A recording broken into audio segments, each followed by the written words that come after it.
He was watering the plants in the posh gardens of an international school. Heat and dust did not seem to affect him. Gangadas, Principal ma'am wants to see you right now. The last two words of the attender had lots of emphasis on them, trying to make it sound like an urgency. Gangadas quickly got up, washed and wiped his hands, and headed towards the principal's chamber. The walk from the garden to the office seemed never ending for him. His heart was almost jumping out of his chest. He was trying all the permutations and combinations, figuring out as to what has gone wrong, that she wanted to see him urgently. Gangadas was a sincere worker and never avoided any of the duties assigned to him. Knock, knock. Ma'am, you called me? Come inside, said the principal. She pointed out towards a paper kept on the table. Read this, she said.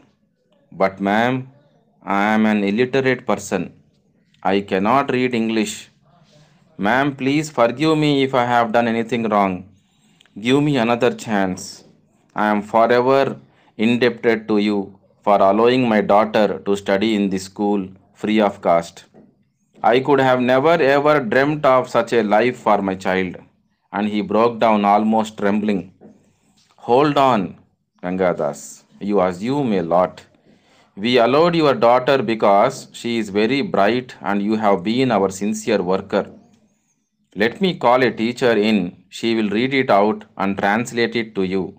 This is written by your daughter, and I want you to listen to this. Soon enough, the teacher was called, and she started reading it, translating each line in Hindi. It read, Today we are asked to write about Mother's Day. I belong to a village in Bihar, a tiny village where medical and education still seem like a far fetched dream. Many women die every now and then while giving birth. My mother was one of them too. She could not even hold me in her arms. My father was the first person to hold me, or perhaps the only person at that time. Everyone was sad, as I was a girl and I had eaten up my own mother in their language. My dad was instantly asked to remarry, but he refused. My grandparents forced him by giving all logical, illogical, and emotional reasons, but he did not compromise. My grandparents wanted a grandson, a male child. They threatened him to remarry or else he will be disowned. He did not think twice. He left everything, his acres of land, a good life, comfortable house, cattle, and everything that counts for a good lifestyle in his village. He came to this huge city with absolutely nothing but me in his arms. Life was tough. He worked hard day and night, raised me with tender love and utmost care. Now I understand why suddenly he developed a dislike for things that I would love to eat when there was only one piece left in the platter. He would say that he hates eating it and I would finish it considering that he does not like it. But as I grew older, I realized the reason and I came to know that it is sacrifice, not hatred. He gave me the best possible comforts beyond his capacity. This school gave me a shelter, respect, and the biggest gift an admission to his daughter. If love and care defines a mother, then my father fits in there. If compassion defines a mother, my father fits in well in that category too. If sacrifice defines a mother, my father dominates that category. So, in a nutshell, if a mother is made of love, care, sacrifice, and compassion, my father is the best mother on earth then. On Mother's Day, I would like to wish my father for being the best parent on earth. I salute him and say it with pride that the hard-working gardener working in this school is my father. I know I may fail in this test after my teacher reads this, but this would be a very small price one would pay towards an ode to the selfless love of my father. The harsh sun could not wet his clothes with sweat, but soft words of his daughter had soaked his chest with tears.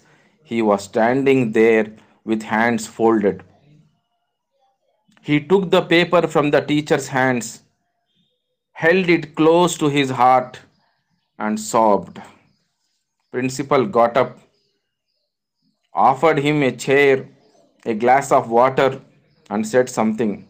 But strangely, the crispness of her voice was taken over by a surprising warmth and sweetness.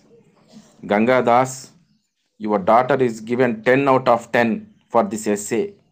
This is the best essay ever written about Mother's Day in the history of the school.